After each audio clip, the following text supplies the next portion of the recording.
On today's episode of the Tweet Show Podcast, we got some NFL trade deadlines to discuss. We got some NBA news. A coach may or may not have been fired. So with that being said, though, let's get started with today's episode.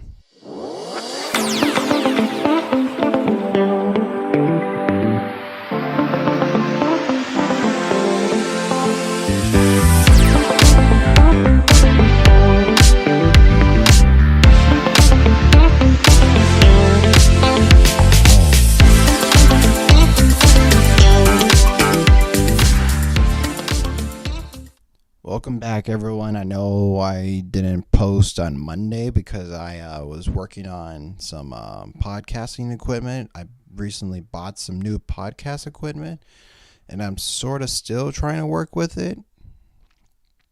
So hopefully I get that figured out here pretty soon. But anyways, so NFL trade deadline happened today, so we got a lot of trades to discuss. So let me pull up all the trades that went down. All right, here we go. Let me pull those up. If I can find them. Let me find them. Here we go. I think I found it. Let's see. There we go. All right, so we had Bradley Chubb go to the Dolphins. We had Chase Claypool go to the Bears. We had T.J. Hockenson go to the Vikings. We got Akeem Hines going to the Bills. Calvin Ridley going to the Jacksonville Jaguars. We had Jeff Wilson going to the Dolphins. We had Chase Edmonds going to the Broncos. We had whoever this Jacob Martin is going to the Broncos, and whoever William Jackson III goes to the Steelers. So basically, the big ones are Calvin Ridley to the Jags, T.J. Hockenson to the Vikings, Chase Claypool to the Bears, and obviously Bradley Chubb to the Dolphins. We're sort of kind of the big ones out of the trade deadline today. So those thoughts. I'm going to start here. I'm going to start with the Bradley Chubb deal. So the Dolphins traded Chase Edmonds a first and a fourth, I think, for Bradley Chubb, and which means basically that the Dolphins are sort of all in on this year, and they're going to try their best to, one, make the playoffs and to compete for that Super Bowl title in the AFC, because the AFC is sort of kind of loaded in a sense. There's a lot of good teams out there in the AFC, more than there are in the NFC, and the Dolphins are trying to stay pace with the Bills and Chiefs, because the Bills and Chiefs are probably the two best teams in that division or in the conference, or even in football in general. So I think the Dolphins, kind of sent a message to the AFC saying, hey, we're here and we're ready to compete this year, and we're not just going to lay down to you guys in the Bills and Chiefs. We're going to compete, and we're going to try our best to beat you guys. And obviously the Bills and Dolphins are in the same divisions, and the Dolphins have already beaten the Bills recently this year in Miami, so I think they play again later this year. I don't know when exactly, but I think it was probably like later, or like sometime in November. So it'll be really interesting to see how Bradley Chubb makes his defense, how it changes this. I think it obviously makes him a lot better. But it's like, how do we go and evaluate this Dolphins team now? Because I was in the sense of, like, I was ready to go all in on the Dolphins after last week's game against Detroit. I was like, all right, Tua obviously made some huge strides. He's playing out of his mind. He's playing really well. He's got Tyreek Hill and Jalen Waddle, who are like probably the two best wide receiver duo combo in the league right now. They're just so freaking good. They're so fast. They can get open. Like, no one can guard those guys. It's remarkable what they're doing, for sure. And we were sort of thinking maybe the Dolphins defense can hang a little bit. Like, I thought that that defense wasn't going to really lose it for them. Like, in any scenario, like if they wanted to go up and down the field, if the Dolphins want to play in a shootout, they can. So it's like they can. I feel like they can play in a lot of ways now, because now they just traded away Chase Edmonds, which he didn't really made that much of a difference to that team.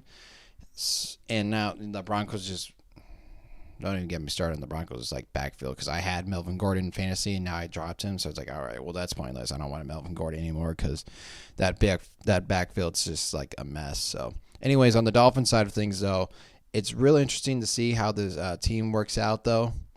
Because, like I said, I think if they're going to compete, this was a great move to have. Because I think they're truly going to be a dark horse like a Super Bowl caliber team to watch out for in the AFC. Whoever they play in the AFC, they don't want to play them. They're a team in the playoffs. Nobody wants to see them. Nobody, not even the Bills, not even the Chiefs. Nobody wants to see them in the playoffs. They're like, oh crap, we got to play the Dolphins this week. Shit. So I think it was a great move by the Dolphins for sure. And I can't wait to see how the Dolphins just continue on to. I was like kind of like toying with the idea of, sort of like placing a bet on the Dolphins to win the Super Bowl. I was like, I already got enough bets on like future Super Bowl bets anyway. So I was like, do I just write out the ones I have and just go with those? And I was like, yeah, I might as well just write out the ones that I have. So I'll just leave the Dolphins for a little bit, and then when it comes to time to like, if I'm really all in, maybe I'll do it. But for the time being, I'm not gonna touch the Dolphins. I'm just gonna let this one sit out. But anyways, though, we got the Vikings who traded for T.J. Hockenson within the division. T.J. Hockenson was recently with the Detroit Lions. Now he's on the Minnesota Vikings, and Irv Smith is gonna be out for like 8 to 10 weeks. So it was kind of a trade. They're like, all right, well, I think we need a tight end. They're like, oh, okay, let's just go get T. Hockenson. It's like T.J. Hockenson. It's like, okay, let's just go get him then. So that's what they did. And it definitely improves that offense, and obviously it upgrades that tight end position very much so. Now, if I'm Detroit, I'm questioning on why exactly you traded T.J. Hockenson away, and plus within the division. Now, front office may think they weren't going to pay him, but at the same time, it's like, dude, pay the man. He's talented. Like, he was going to be like a really good piece to have in that Detroit organization. But, again, I'm not the ones calling the shots here, but still a weird decision making. But I mean, shout out to the Vikings though. If they want to, I feel like this was also like a Minnesota or a Dolphins move in a sense where they were like, all right, if we're going to compete, if we're going to keep having success here, and we're going to, try and keep winning, we got to upgrade this position. And I feel like T.J. Hockenson really improves that offense. Like I said, it improves that tight end room. And it's just like it all depends on how, like, it's really all up to Kirk Cousins now. Like, he has all the weapons now. He has a tight end, like a top 10 tight end. He has Justin Jefferson. He has Allen Thielen. He has Dalvin Cook. Like, that offense is going to be so good to watch now. Like, and it's all going to rely on how Kirk Cousins plays. Like we keep saying this about some other quarterbacks in the league, like Jimmy Garoppolo and many others. Like, hey, it's all up to you now. You have the talent around you. You just got to go do it now. So it's going to be really interesting to see how Kirk Cousins really adapts to this offense now with T.J. Hockenson as tight end, and how he's going to distribute the ball. Because I think, like, Kevin O'Connell, it seems like a coach that can, distribute the ball to everybody else.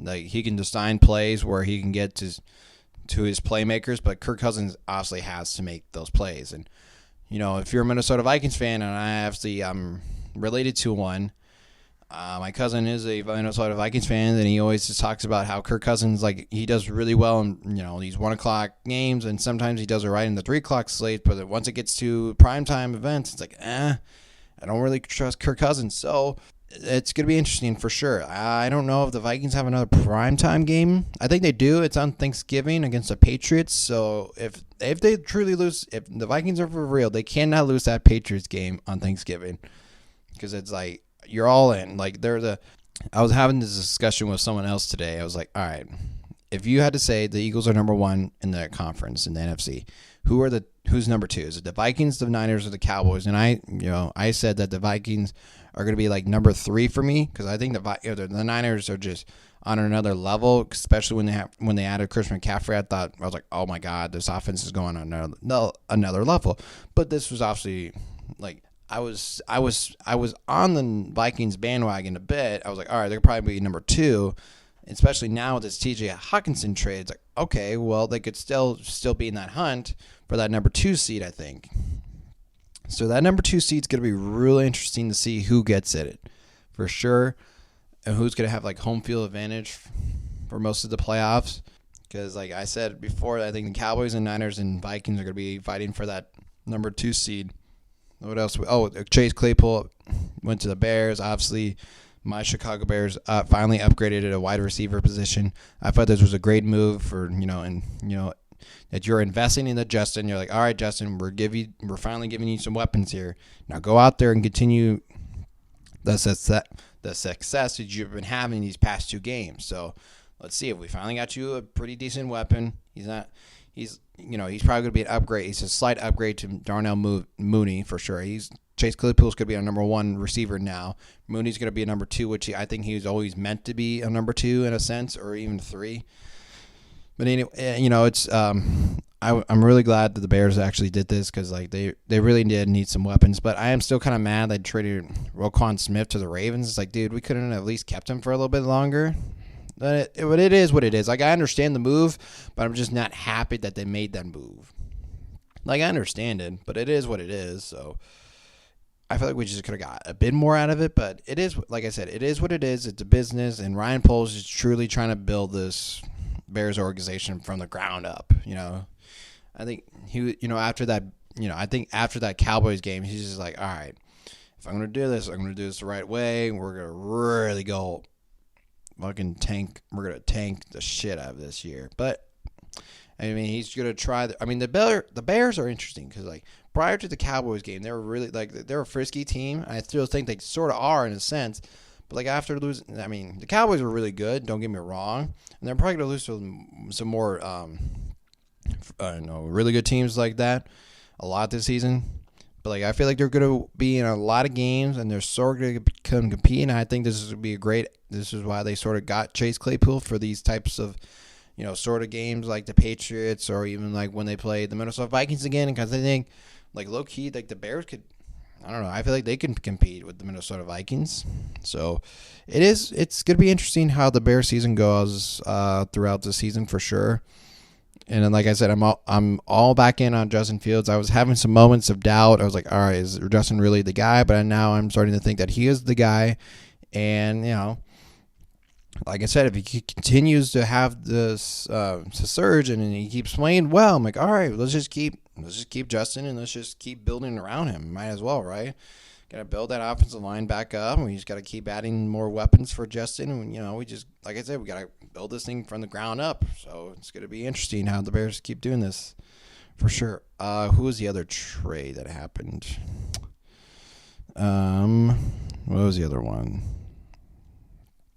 I guess, Calvin Ridley. That one's an interesting one. It's like, oh, wow. Because, like, when I was on my way back from school and I got a text from the group chat saying Calvin Ridley just got traded to Jacksonville. I was like, what? Calvin Ridley?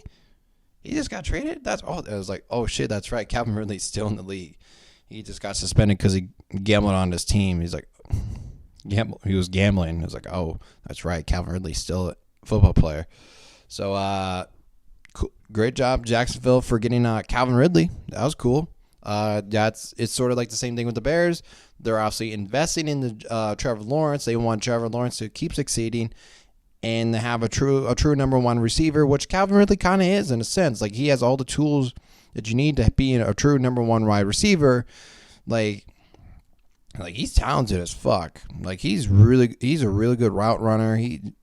If you watch him in his Alabama days and some of the day and watch some of his highlights with the Atlanta Falcons, like, dang, this guy is good. He's talented as heck. So it's a good move for the Jacksonville Jaguars. Like, this is definitely like a move. It's like, oh, okay, Jacksonville, nice. This is definitely like an investment. Obviously, he's still suspended for this year. He will not be playing, but this is definitely an investment for the future for Trevor Lawrence. So it's good to see that for sure. Anyways, I think that was it for all the all the main ones. Like I said, as soon as T.J. Hawkinson got traded to the Vikings, I added Irv Smith because I traded away my tight end to someone, and then I I went to my roster and I said drop. He's useless, so I dropped Irv Smith. So I was like, plus I didn't realize he was going to be out for 10 to 8 weeks before that trade. I was like, oh, they just traded for a tight end. I was like, oh, well, regardless, I'm still dropping you. Boom. So I dropped him. I think that was really about the NFL news wise. I'm trying to think if there was anything else we should discuss. I don't know. because like I don't know if I really want to discuss all the games that went down, because like that's sort of like everybody's heard of and seen all the, everybody's takes and all that. But it's like I could probably talk a little bit about stuff. I'm trying to think. Well, it's like here's the thing. Here's the thing. Here, I'll do this. I'll give you my 5 best teams from each conference. Let me just pull it up because I did that today. I was gonna make a graphic or something for it, post it on social media or something. But let me just pull that up here real quick. So number 1, I had I'll do the NFC first. So number 1, I have the Eagles. Number 2, I have the Niners. Number 3, the Vikings. Number 4 is the Cowboys. And this one's a bit tricky. So because like the NFC is like wide open. There's like it's like after like once you get out of the top 4 teams, you're like, are these they're not that good, right? And then so I just put the Giants at 5. Actually, I should probably switch because the Seahawks beat the Giants because I had Seattle at 6. So I'll just put Seattle at 5. So yeah, so it goes Eagles, Niners, Vikings, Cowboys, Seahawks. There you go. There's your top 5 teams in the NFC. Bills, or for the AFC, I have the Bills at number 1, Chiefs 2, Titans number 3. Well, now I made this list prior to Brad Chubb. Wow, I can't even say his name right now. Bradley Chubb news. So I'm going to move the Dolphins to number 3. So let's just say Dolphins are at 3 now, Titans 4, Ravens 5, Jets 6, Chargers 7, Bengals 8. I guess I have to. Now I'm just going through the top 10. So Browns 9, Patriots 10. Once you get down through some of these teams, like when you do like a power ranking of each conference, like, oy. Once I got to like numbers 8 and 7, I was like, oh, I don't like the Chargers nor the Bengals that much, especially the Browns and Patriots. I'm like, ugh, gross. Both these teams are not playoff teams. I mean, they could be, but they're not going to be like threats. I guess since I did that, I'll go back to the NFC. I had the Falcons at 7, the Rams at 8, even though that's the Rams aren't really that good. But like, if you look at the NFC, who else is going to be that much better than the Rams? I put the Commanders on 9 because I still think the Rams are slightly better than the Commanders.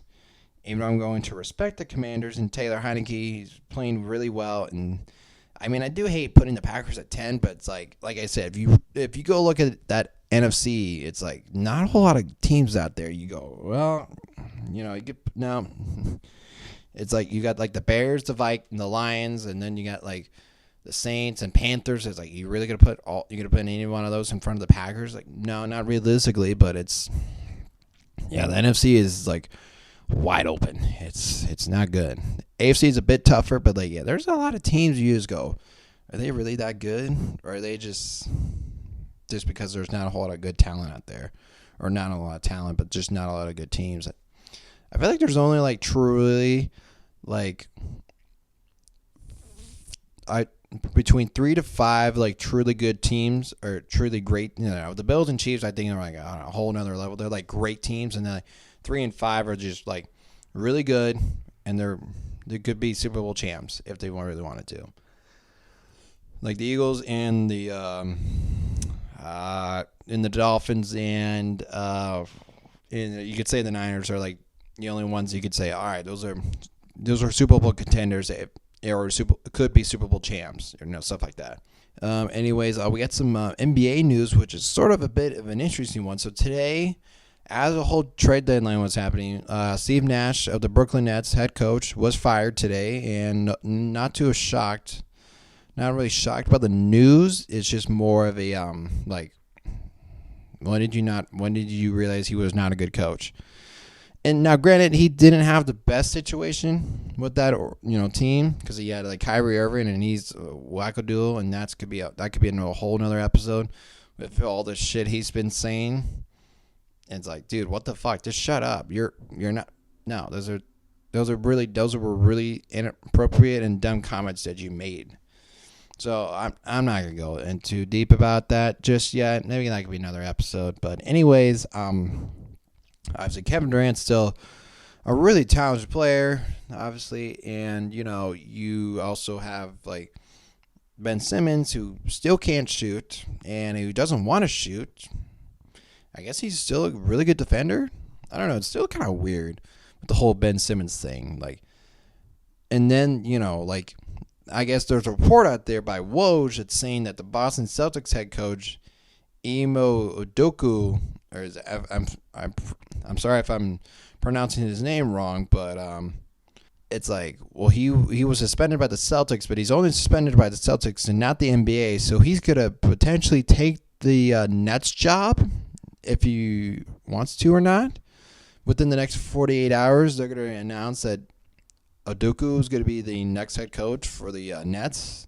It's like, whoa, that was kind of weird. How does that work? I'm a bit confused on how that works. I'm like, wait, huh? So it's didn't really see that one coming. It's like, okay, Udoka going to be the Brooklyn's head coach, and I feel like that organization, or just not that organization, just that whole basketball team's just like kind of toxic right now. It's like, do you really want to be part of that whole mess right now, especially with Kyrie Irving and Kevin Durant was wanting out. It's like, well, Kevin Durant was wanting out prior to all this mess, and he wanted Steve Nash fired, and he was going to accept it, and then obviously now he's like, you can fire him now, and so the GM's like, all right, fine, we can fire him now. So, it was technically like a mutual agreement that they were both going to separate, be like, all right, this marriage isn't going to work out, let's just get a divorce now. So it is what it is, but yeah, it's a weird situation going on there in Brooklyn. I don't know what to make of it for sure. It's really weird. I truly don't know who else is on that roster. Like, besides like Kevin Durant, Kyrie Irving, and Ben Simmons. I guess Royce O'Neal's on there. You got that Claxton kid. That Claxton kid. Who else do you have on that Brooklyn team? Blake Griffin's gone. Is Patty Mills on the team? Is he there? Is there a kid named like Cam Thomas or something like that? Is he on the team? I feel like there's a player named Cam Thomas. I feel like he's on the team. But anyways, though, it's like, I don't know if Udoka or he's gonna fix the problem, if he's gonna make the team any better.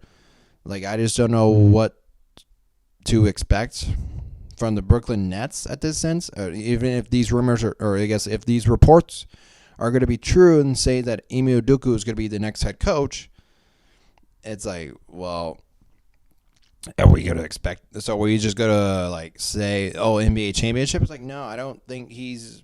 He's a really good coach because he obviously led to the Boston Celtics to the NBA championship, and I feel like he's an.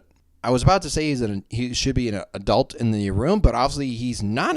He's like, he had like sexual relationships with someone in the Boston Celtics organization, so I feel like it's just more weirdness. I don't know. This, like I said before, this whole Brooklyn Nets thing is so weird. It's really weird. Like, I feel bad for Steve Nash having to deal with all that bullshit, but like, he's the one who signed up for it. So plus, okay, now granted, when he signed up, he didn't realize that Kyrie was sort of a wackadoodle and didn't want to take a COVID vax shot and was going to say all these weird fucking shit and be really rude and make comments and stuff like that. But it's like, and then Kevin Durant was like, all right, I'll get buy-in to Steve Nash. And it's like, oh, no, I take that back. I don't like him. He stinks. And then Kyrie Irving, like, one time said, like, oh, we don't need a coach. We're all talented players. We're all smart enough. We don't really need a coach. We just need him to be on the bench. Like, oh, no, Kyrie, you actually need a coach. Coaches are there for. There's a reason why there's coaches. There's a reason why a coach is there. So that way he can navigate you to winning a basketball game instead of you doing something you're not supposed to be doing and make adjustments. So it's like, oh, hey, if you're not doing this, maybe you should do that instead. I don't know. That's what a coach is for. I'm just saying. You're like, I already keep going. I keep ramming on this whole net situation. I'm like, all right, I feel like that's enough, right? And I'm like, what else? Like, good golly, what else could happen? I feel like, all right, I'll say this. Like, eventually, I think the Brooklyn Nets just got to part ways with Kyrie Irving. Like, eventually, they just got to part ways, right? Like, now, granted, I don't know who wants him. Like, I feel like there are teams that probably would take him. But, like, after these comments he said about the Jewish community, it's like, dude, you kind of just screwed yourself over a bit with the whole, insensitive comments that you made about a community. It's like, dude, what are you doing? Like, he's weird, dude. I don't know what to make of him anymore. But anyways, though, I think that's all right. That's gonna be it for Brooklyn. I promise that was it. Okay. I'm trying to think what else I could talk about here. I'm trying to think of any other news I could discuss. Oh, well, Game 3 is tonight. Game 3 got postponed yesterday. The series is tied up 1-1, and I'm still rooting for the Phillies. I didn't really see Game 2 because obviously Game 2 was during like NFL. I was like, all right, well, I can't be watching baseball and football at the same time. So I guess I could have watched. Well, plus by the time I was like, oh, baseball's on. Let me see what the score is. It was like, oh, the Houston Astros were already up by a lot. I was like, oh, well, never mind then. I'm not going to watch. Oh, was it Saturday the game was on? No, I think it was Saturday. Never mind. Oh, that's right. It was Saturday because I was like watching college football and there wasn't a whole lot of good games on left. And then I was going to flip over to the Astros game. I was like, oh, well, there's no really point to watch it now because it's already 5-1 Houston Astros. So anyways, let me find some more news here. Let's see. No, let me just find news like in general. We do have the college football rankings coming out tonight. I forgot about that. That's cool. I'll say my top 4 teams are Tennessee, Georgia, Ohio State, and Michigan. There you go. That's my top 4 teams. And number 5 and 6 are Alabama and TCU. Why not? I think Tennessee is probably the number 1 team in the country. I mean, come on, man. They're clearly the number 1 team, right? They've been playing. They have the best schedule. I mean, plus if they beat Georgia, I mean, damn sure they're gonna win the SEC. Wait, who would they have to play again if they went to the SEC championship? If they went to the SEC championship game? Oh, I think they'd have to play Bama again. Oh boy, that's not good. Well, I mean, obviously they can beat them. I feel like I don't know. I feel like if you have to play Bama twice and you already beat them once, I don't know if you're gonna beat them again.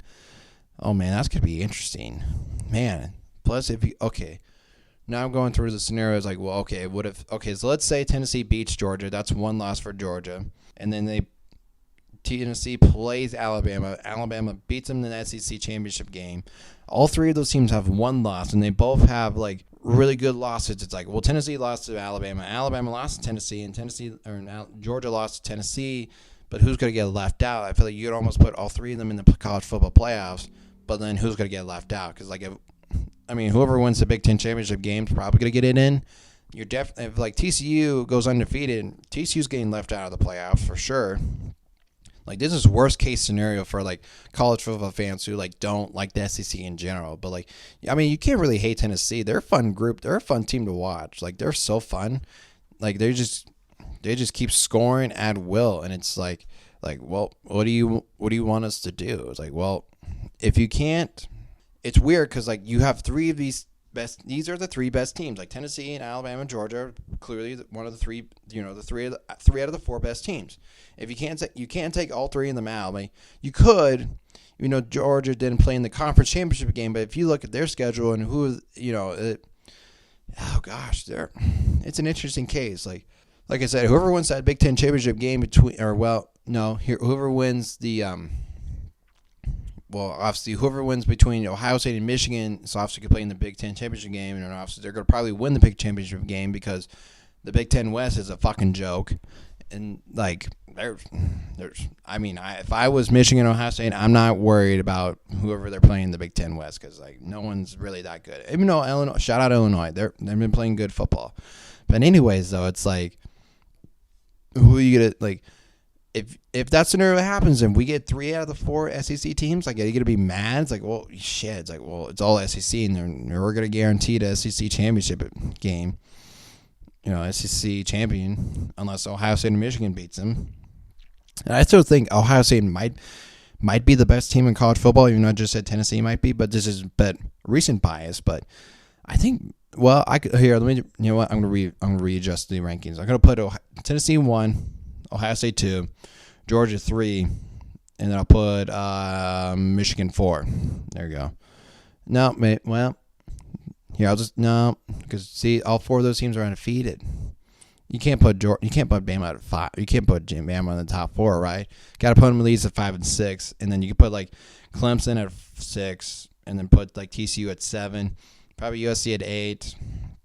right? I mean, I mean, we still got a month left of football to decide who's going to be in the college football playoffs. So it's going to be interesting for sure. It's a lot of football left, a lot of scenarios are going to be happening here. I mean, I'm sure they're going to be all discussed on tonight's college football rankings and all that. But let me get back to the World Series a bit. So we have Game 3 tonight, and I'll probably be watching some of it a lot. I'll be watching some of it for sure. I'll still be rooting for the Phillies to win, and I still think Houston's probably the better team. They're still probably the best team in baseball. But I mean, Phillies, they did what I told them to do. They had to win one game in Houston, which they did. They won Game 1, and then they didn't have their best performance in Game 2. But it's they haven't lost in the bank yet, so they haven't lost in Philly yet. So if they can win those 2 games, like I said before, if they win games 3 and 4 in Philly, they got to go back to Houston for Game 5. Assuming Houston wins in Game 5, they go back to Phillies in Game 6. They're going to win in 6 games. That's all I'm saying, Philly. All you have to do is win those 2 games in Philadelphia, and you're gonna be world champs. I'm just saying. Go up 3-1, lose Game 5, which is fine. You want to win at home, win Game 6. Booyah! There you go, Philly. Good job. I'm just trying to help you out here. Any Philadelphia fans that are listening, tell the Phillies that just win Game 3 tonight, and then you can. Don't even worry about Game 4. You got to worry about tonight. You got to win Game 3 and then move, and then you got to win Game 4 to solidify a 3-1 lead, and then. If you want to win in Houston, that's fine. But if you want to win in Philly, you might as well just purposely lose Game 5. So anyways, yeah. Phillies in 6, baby. Phillies in 6. All right, so okay, let me just talk about this a little bit. So I recently bought some more podcast equipment so I can go out and interview people instead of having to use use one microphone, having to interview people. That way I can at least use 2 and input it into my computer and all that stuff. But it's kind of this thing I bought that can hold 2 microphones to do it. It's just been haven't really one hasn't connect. I mean, it connects to my microphone, but it's just not outputting the sounds. It's sounds really weird. It's not making any noises. It's not, my voice is not connecting. It's not coming out of the microphone when I put my microphone into my audio thing, my mixer or whatever it's called. So I'm gonna have to probably read some directions on how to use this damn thing. But it's there's a bunch of dials, and I'm not too familiar with the dials yet. It's not looking all that great, but I'll figure it out. Hopefully I figured it all out. I don't know. We'll figure it out, I'm sure. But anyways, I think that's going to be it for today's episode. I think I talked a little bit longer than I wanted it to, but that's okay. I mean, it's my podcast. I can talk however long I want to. So make sure you subscribe to the YouTube channel on YouTube. Obviously, it's the Tweet Show Podcast. So just go on YouTube and look for that, and then go to my Twitter. It's on Twitter, obviously. It's a Tweet Show, TWEDT show. So make sure you look for that, and then go follow me on TikTok. I occasionally always post some videos on TikTok and all those fun stuff. So yeah, make sure you follow me on all those platforms. Make sure you subscribe to the podcast on Apple, Spotify, wherever you may be listening to this episode, and tell your friends about me too. I start to get more followers here if I'm going to start making more money off this, because my mom told me I need to start making money off my podcast. So she's like, honey, you gotta have to start making money off that podcast. I'm like, I know, Mom, I know, I'm trying. And I should probably tell some more close friends about the podcast, but it's I just get, it's do you really want to listen? And I know most of my friends would probably listen to it, because there's a lot of stuff they want to they would discuss with me, sports and all those other fun stuff we like to talk about. But it's just more of my family members. It's well, you're not gonna really listen, because I know you're not, because one, it's mainly about sports and just random shit I'm gonna talk about, and I know you don't want to listen to a sports podcast that mainly talks about sports about 80% or 90% of the time. It's you probably would either want to listen to music, or you just want to listen to somebody else talk about something else for 30 minutes to an hour. You know, I was just saying, it's just like, I would pretty also support. Don't get me wrong. It's just like, I know my family members pretty well. It's like, well, you're not going to really, if you want to listen, great, that's fine. But I know you're not going to listen because, one, it's just, like I said, it's just 80% and 90% sports. It's like, you don't really, if you want to listen to sports, go listen to a sports. Do you listen to a sports radio? How often do you listen to sports radio? If your answer is like about 70%, then I'll be like, okay, you can subscribe. Go subscribe, and you want to listen to my takes. But if you don't listen more than less than 70% of the time, it's like, well, what's the point then? You're not going to really listen. I need you to listen. Because I'm going to ask you, be like, oh, so what'd you think of my latest episode? You're like, oh, it was good. I'm like, did you though? What did I talk about? Oh, you just talked about sports. Like, well, no dip, Sherlock. What exactly did I talk about? And they're like, oh, well, I didn't listen. That's what I thought. So it's like, yeah. Anyways, okay. So back. Anyways, make sure you subscribe to all those social media platforms and all the platforms you listen to podcasts. And I'll make sure I'll put them all in the descriptions in the episode. So with that being said, I will see you guys next time.